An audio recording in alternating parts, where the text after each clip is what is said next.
ஓம் ஸ்ரீதார நேயர்களுக்கு வணக்கம். கிருஷ்ண ஜெயந்தி வரப்போகுது இல்லையா?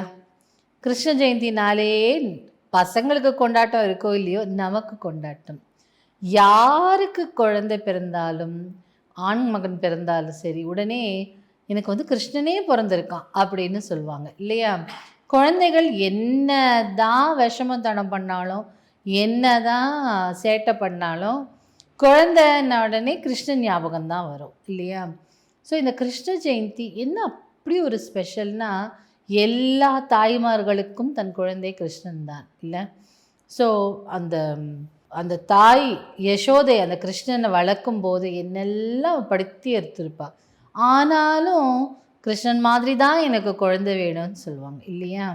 ஸோ அந்த மாதிரியான ஒரு கிருஷ்ண ஜெயந்தி வரும்போது கொண்டாட்டம் தானே. நம்ம வீட்டில் குழந்தைகள் வரணும், குழந்தைய நீங்கள் எதிர்பார்த்துட்ருக்கீங்க, குழந்தைக்காக நீங்கள் ட்ரை பண்ணிகிட்ருக்கீங்கன்னாலும் இந்த கிருஷ்ண ஜெயந்தியை விடாமல் கொண்டாடுங்க. யூஸ்வலாக நிறைய மாநிலங்களில் நள்ளிரவில் கொண்டாடுவாங்க கிருஷ்ண ஜெயந்தி. நாம் நள்ளிரவில் கொண்டாடணும்னு அவசியம் இல்லை. ஒரு 6 மணிலேருந்து எப்போ உங்களால் முடியுதோ. எங்கள் பாட்டி வீட்டிலலாம் ஒரு 11 மணிக்கு கொண்டாடுவாங்க. எங்கள் அம்மா அவ்வளோ தூரம்லாம் எங்கே முழிச்சிட்ருக்கணும் அப்படின்னு சொல்லிட்டு ஒரு 8:30 9 மணிக்கு கொண்டாடுவாங்க. சில பேர் சாயந்தரம் ஒரு 5-6 மணிக்கு முடிச்சிடலாம் அப்படின்னு அப்படி ப்ரேயர் பண்ணுவாங்க. இது 2 நாளாக வரும். கிருஷ்ண ஜெயந்தி ஒன்று வரும், கோகுலாஷ்டமி வரும். அஷ்டமி அன்னைக்கு வர்றது கோகுலாஷ்டமி அப்படின்னு சொல்லுவாங்க.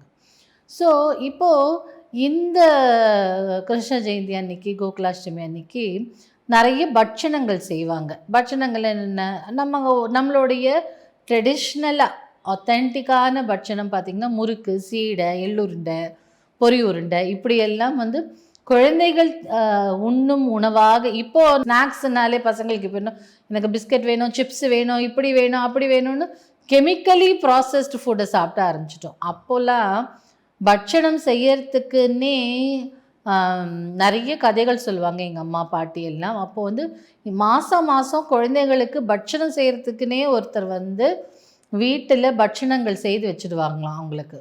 முறுக்கு, மிக்சரு, எல்லடை, தட்டடை, இப்படி எல்லாம். நமக்குமே இந்த முறுக்கு குறிக்கிறதுனா ரொம்ப பிடிக்கும் இல்லையா? ஸோ ஸ்நாக்ஸ் எதாக இருந்தாலும் நம்ம எவ்வளோதான் மேலை நாடுலேருந்து நம்மளுக்கு ஒரு தின்பண்டம் கிடச்சிருந்தாலும் நமக்கு அப்படின்னா இந்த முறுக்கு, இந்த சிப்ஸ், எல்லடை, இந்த மாதிரியான விஷயங்கள் தான் பிடிக்கும். ஸோ குழந்தைகளுக்கு அந்த காலத்தில் இப்படி தான் உணவுகளை கொடுத்தார்களே தவிர இந்த கெமிக்கலி ப்ராசஸ்ட் ஃபுட் கொடுக்கல. ஸோ இது ஹெல்த்திக்கு ஹெல்தி இல்லையா? ஸோ இதெல்லாம் இந்த குலாப் ஜாமுன் செய்கிறது, லட்டு, அந்த மாதிரி லட்டு எல்லாம் செய்கிறது. ஸோ இது மாதிரி பண்டங்கள் எல்லாம் வைப்பாங்க. இதனோடு சேர்ந்த கிருஷ்ணனுக்கு பால், தயிர், வெண்ணெய், இந்த மாதிரி விஷயங்கள் வைப்பாங்க. ஏன் அப்படின்னா அவர் யாதவர் மாதிரி அந்த மாடு மேய்க்கும் தன்மை கொண்டு அந்த மாடு மேய்க்கும் குலத்தில் இருந்ததுனால நிறைய வெண்ணெய், பால் இருக்கக்கூடிய இடமாக இருந்தது. அப்போது வெண்ணெய்னா இஷ்டம் இல்லை? வெண்ணெய் நம்மளே அப்படியே கொடுத்தா அழகாக ரசித்து சாப்பிட்ருவோம் வெண்ணெய், நெய்யெல்லாம். அப்போது கிருஷ்ணனுக்கு ரொம்ப பிடித்த உணவுன்னா வெண்ணெய் உண்ணும் கண்ணாக தான் சொல்லுவாங்க. அப்போ வெண்ணெயில் ரொம்ப இஷ்டம். ஏன்னா அதுதான் நிறைய அவைலபிளாக இருந்தது அவர்களுடைய குலத்தில். அதனால் அதை ஞாபகத்தில் வச்சு பால், வெண்ணெய், நெய், தயிர், இந்த மாதிரியான விஷயங்கள் எல்லாம் படைப்பார்கள் அப்படின்னு கேள்விப்பட்டிருக்கோம். அதுவும் அதை இந்த சிம்பலைஸ் பண்ணி தான். அப்புறம் நம்ம வீட்டில் குழந்தைகளை கிருஷ்ணனாக பாவிக்கிறதுனால நம்ம குழந்தைகளுக்கு கிருஷ்ணர் மாதிரி அலங்காரம் பூட்டி அன்னைக்கு அந்த குழந்தையை கொண்டாடுவார்கள். நிறைய வீட்டில் இன்னமும் அந்த கால் அச்சு பதிப்பாங்க. இந்த அச்சை யூஸ்வலாக வரைவாங்க. இது எப்படி பண்ணணும் அப்படின்னா, அரிசியை ஊற வச்சிடணும். ஒரு 2 ஹவர் ஊறினா போதும். நீங்கள் சாப்பாடுக்கு சாப்பிட்ற அரிசி இதை நல்லா மைய வழவழன்னு அரைச்சிட்டு ஒரு சின்ன துண்டு, இல்லைன்னா எனக்கு அந்த பீஸ் கட் பண்ண முடியல அப்படின்னா நீங்கள் வீட்டில் திரி இருக்கும், அந்த திரியை போட்டே, இல்லை பஞ்சு இருந்தாலும் அது போட்டு கூட நீங்கள் அழகாக இழக்கோலம் போடலாம். அந்த இழக்கோலம் போட்ட பிறகு அந்த மாவுலேயே கையை இப்படி நினச்சிட்டு இப்படி ஒரு அச்சு வச்சு 5 டாட்ஸ் வச்சிங்கன்னா மேலே அது அப்படியே பாதம் வடிவில் வந்துடும். குழந்தையோட பாதம் மாதிரி தான் இருக்கும் இந்த இடம். ஸோ ரொம்ப அழகாக இருக்கும். அது என்னன்னா என்ன சிம்பலைஸ் பண்ணுதுன்னா, கிருஷ்ணன் நம்ம வீட்டுக்கு வராங்க, கிருஷ்ணா நீ பேகனே பாரோ அப்படின்னா நீங்கள் ஃபாஸ்ட்டாக நம்ம வீட்டுக்கு வா அப்படின்னு சொல்கிறது தான் அர்த்தம். அப்போ ஃபாஸ்ட்டாக நம்ம வீட்டுக்குள்ளே வந்து நம்ம செய்து வைத்திருக்கும் பட்சணம், அதுக்கப்புறம் இந்த புன்னை மலையம் எல்லாம் ஒரு சின்ன ஒரு கிளைய வைப்பாங்க அந்த செடி அந்த சிலை பக்கத்தில். வீட்டில் எத்தனை கிருஷ்ணர் பொம்மை இருந்தாலும் அழகாக அடுக்கி வச்சு அதற்கு அலங்காரம் பூட்டி வீட்டில் இருக்கிற நம்மளுடைய பாசிமணி ஊசிமணி எல்லாம் மாட்டி இப்படிலாம் செய்வாங்க. தோரணங்கள் கட்டுவார்கள். நிறைய இடத்துல உரி அடிப்பாங்க. ஏன்னா அவர் வந்து அந்த பானை வச்சு உரி அடித்ததா ஒரு கதை எல்லாம் இருக்கு இல்லையா. அதனால் உரி அடிக்கிற ஃபெஸ்டிவல்லு அதெல்லாம் வந்து இந்த கிருஷ்ண ஜெயந்திக்கு பண்ணுவாங்க. உங்களால் முடிஞ்சால் கொஞ்சம் இல்லாதவங்களுக்கு, குழந்தைகளுக்கு ஏதான ஒரு படிப்புக்கோ இல்லை அவங்க ஒரு மெடிக்கல் செலவுக்கோ இல்லை புக்ஸ் வாங்கி தரது, ஏதோ நம்மளால் முடிஞ்சால், இல்லை வீட்டுக்கு அழைச்சி அவங்களுக்கு ஒரு ஸ்வீட் ஸ்நாக்ஸ் வச்சு கொடுக்கும்போது யாருக்கு தெரியும் எந்த உருவில் கிருஷ்ணன் வருவாருன்னு இல்லையா. ஒரு அழகான கதையும் உண்டு. கிருஷ்ணன் ஒருத்தர் வந்து பெரிய பெரிய கிருஷ்ணர் பக்தர். அந்த கிருஷ்ணர் பக்தருக்கு வந்து தினமும் வாழைப்பழம் கொண்டு போய் சமர்ப்பணம் செய்கிறது ஒருவரோட வழக்கம்.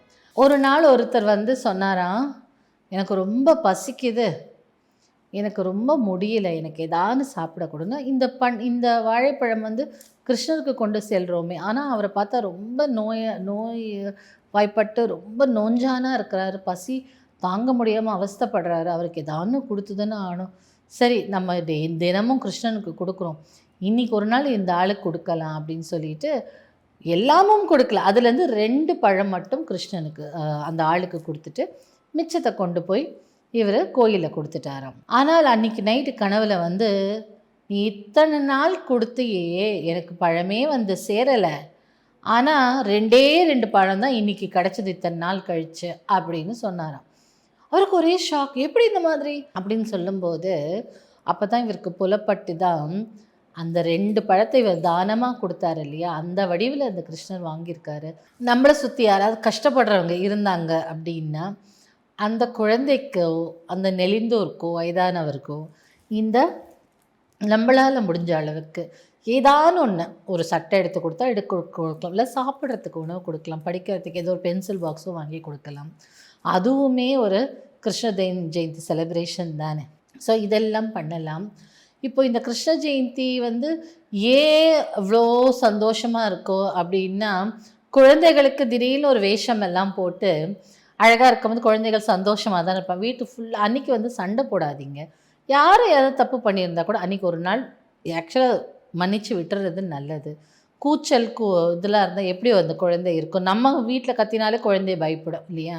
அதை தாண்டி நம்ம அன்னைக்கு என்ன ஸ்லோகங்கள் சொல்லலான்னு பார்த்தீங்கன்னா, ஏதாவது ஒரு கிருஷ்ணன் பற்றின அஷ்டகமோ, இல்லை கிருஷ்ணனுக்கு ரொம்ப பிரியமான தோழி ராதா, ராதே ராதே இல்லை ராதா ராதா ராதான்னு சாண்ட் பண்ணாலே போதுமாம், அங்கே வந்து கிருஷ்ணர் வந்துடுவான். ஏன்னா கிருஷ்ணருடைய அன்பின் வெளிப்பாடு தானே ராதா. தன் எவ்வளோ காதல் கொண்டு இருந்தாலும் அது வந்து அவருடைய செல்ஃப் தானே, அதோட இது தானே. அப்போது அன்போடு ராதாராணி ராதா ராதான்னு நம்ம அழைக்கும் போது அந்த ராதை இருக்கும் இடம் கிருஷ்ணன் இருப்பாராம் இல்லையா. ராமன் இருக்கும் இடம் சீதைக்கு அயோத்தி, ராதை இருக்கும் இடம் கிருஷ்ணர் வசிப்பாராம். அவர் மனமும் அங்கே தான் லயிச்சு இருக்குமாம். அதனால் ராதாவையும் சேர்த்து அன்னைக்கு வழிபடும் போதோ இல்லை துதி பாடும் போதோ அவரை வந்து ராதா ராணின்னு சொல்லுவாங்க வட இந்தியாவிலெல்லாம். ஸோ அந்த மாதிரி எல்லாம் அந்த அன்னைக்கு ராதாவையும் பாடலாம். வீட்டில் அழகாக பெண் குழந்தைகளுக்கு ராதை வேஷம் போட்டாலும் அங்கே கிருஷ்ணன் வந்துடுவார். ஸோ அதனால் ராதை வேஷம் போட்டு உங்களால் முடிஞ்ச கோலாட்டம் ஆடுவாங்க நிறைய குழந்தைகள். நீங்கள் கோலாட்டம் எல்லாரும் சேர்ந்து ஆடலாம். ஸோ பஜனைகள் பாடலாம், கிருஷ்ணனை ஏற்று பஜனைகள் பாடலாம். ஸோ இந்த மாதிரியான அன்னைக்கு வந்து பெருசாக நாமம் இட்டுப்பார் எங்கள் அப்பாலாம். இந்த திருஷ்ணம் வச்சு குழந்தைகளுக்கெல்லாம் நாமம் போட்டு விடலாம். ஏன்னா அவர்களுக்கு இப்போ வந்து நிறைய டிஸ்ட்ராக்ஷன்ஸ் இருக்குது. இதெல்லாம் நம்மளுடைய பிளட்டில் இருக்குது, ஹெரிடிட்ரி இல்லையா. நம்மளுடைய ஹிஸ்ட்ரி இதையெல்லாம் நம்ம சொல்லி கொடுக்கணும் இல்லையா நம்ம குழந்தைங்களுக்கு. இப்போ தானே துவாரகா கண்டுபிடிச்சிருக்காங்க கடலுக்கு அடியில், இவ்வளோ ஒரு அழகான விஷயம் இல்லை? ஸோ இந்த மயிலிறகு, வீட்டில் மயிலிறகு இருக்கிறது ரொம்ப ரொம்ப விசேஷம். அந்த மயிலிறகு வச்சுக்கோங்க வீட்டில். ஒரு அழகாக ஒரு ஃப்ளவர் பாட்டில் போட்டு வைக்கலாம், ஒரு டெக்கரேஷன் பீஸாகவும் இருக்கும். ஸோ இதெல்லாமே பண்ணாலே நம்மளுக்கு வந்து வாழ்க்கையில் சந்தோஷங்கள் இருக்கும். உங்கள் குழந்தைகளும் நல்ல சந்தோஷமாக இருப்பாங்க. குழந்தை வரம் வேண்டுபவர்களுக்கும் இன்றைக்கி வந்து கிருஷ்ண ஜெயந்தி செலிப்ரேஷன் வந்து ரொம்ப நல்லாயிருக்கும். எல்லோரும் சந்தோஷமாக செலிப்ரேட் பண்ணுங்கள். செய்த பட்சணத்தை எல்லாருக்கும் டிஸ்ட்ரிபியூட் பண்ணுங்கள், நீங்களும் சாப்பிடுங்க. இதெல்லாம் ஒரு ஃபன்னான விஷயங்கள். இல்லை நீங்கள் ஒரு பெரிய கேதரிங், உங்கள் ஃபேமிலி பெருசாக இருக்குது, இல்லை நீங்கள் ஒரு பெரிய கம்யூனிட்டியில் இருக்கீங்கன்னா கிருஷ்ண ஜெயந்திக்கான உரி அடிக்கிற ஃபெஸ்டிவலு இதெல்லாம் ஆர்கனைஸ் பண்ணும்போது ஒரு ஃபன்னாகவும் இருக்கும். அது அவங்க குழந்தை முதலே இதெல்லாம் கற்றுக்கிட்டு வரும்போது அவங்களுக்கு அது மனதிலும் நல்லா பதிந்திருக்கும். அதை இன்னும் அவங்க கேரி ஃபார்வர்ட் பண்ணுவாங்க அவங்க சந்ததியர்களுக்கு. ஸோ கிருஷ்ண ஜெயந்தி குழந்தைங்களுக்கான தினம், அன்பிற்கான தினம். ஒரு தாய் ஓட அன்பு அன்றைக்கி இருக்கும் இல்லையா? நிறைய கஷ்டங்கள் கிருஷ்ணர் பட்டிருந்தாலும் எல்லாருக்குமே கிருஷ்ணர் மாதிரி குழந்தை வேணும்னு தான் சொல்லுவாங்க. கிருஷ்ணர் மாதிரி காதலன் வேணும்னு தான் சொல்லுவாங்க. கிருஷ்ணர் மாதிரி ஒரு அண்ணன் வேணும்னு தான் சொல்லுவாங்க இல்லையா? ஸோ ஒரு நண்பனாக இருந்தாலும் கிருஷ்ணர் மாதிரி தான் இருக்கணும்னு சொல்லுவாங்க. ஸோ அப்படிப்பட்ட ஒரு கிருஷ்ணன் பிறந்த அன்னைக்கு நம்ம ஜாலியாக செலிப்ரேட் பண்ணுறான். நமக்கு நம்மளுடைய குழந்தைகள் முகத்திலேயே நம்ம கிருஷ்ணனை பார்க்கலாம் இல்லையா? ஸோ குழந்தைகளை அன்புடன் அரவணைப்புடன் வளர்க்கும் போது அவர்களுமே கிருஷ்ணராக இருப்பார்கள் இல்லையா? ஸோ எல்லாருக்கும் கோகுலாஷ்டமி கிருஷ்ண ஜெயந்தி நல்வாழ்த்துக்கள்.